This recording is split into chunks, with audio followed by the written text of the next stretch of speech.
Le colza est semé à partir du 15 août et il faut que ce soit semé tôt pour les insectes, pour avoir des gros pivots avant l'hiver.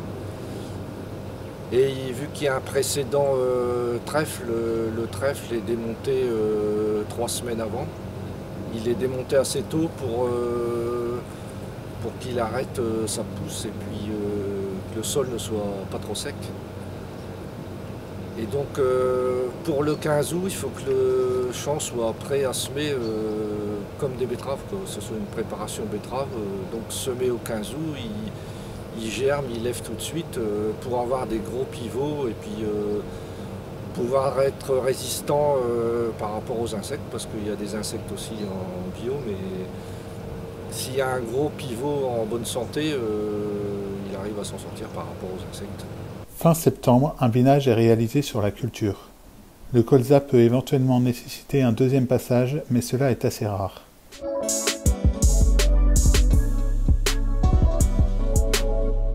Fertilisation, en colza, c'est surtout l'azote. Donc ayant un précédent trèfle, il y a un gros reliquat azoté et il y a assez pour la culture du colza pour pouvoir faire 30 quintaux. Les reliquats azotés derrière un trèfle qui a été restitué au sol peuvent monter à 150-180 unités d'azote. Le trèfle est restitué au sol, il est broyé, puis comme ça en même temps, ça, pour les chardons, donc ça nettoie le sol et puis ça ramène de l'azote en même temps. Disons que c'est une année à vide, une année à zéro, mais par contre le colza bio, il est quand même rémunérateur. Et puis on peut faire jusque 30 quintaux aussi. Disons que la première année c'est zéro, mais la deuxième année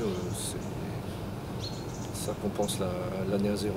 En bio, on ne regarde jamais la marge brute sur une année. Il faut faire la marge brute sur la rotation, parce que même s'il y a une année à zéro, par exemple en trèfle, si elle a bien nettoyé, c'est du plus, c'est des rendements supplémentaires pour le colza qui sera propre, le blé qui sera propre aussi derrière, il restera de l'azote. Il faut voir sur la rotation la marge brute.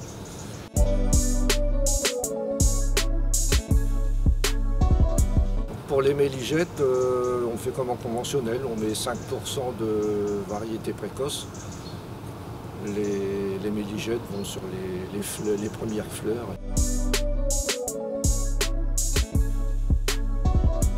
La clé du système, c'est vraiment semer tôt, pas trop de rue, et puis avoir une légumineuse avant.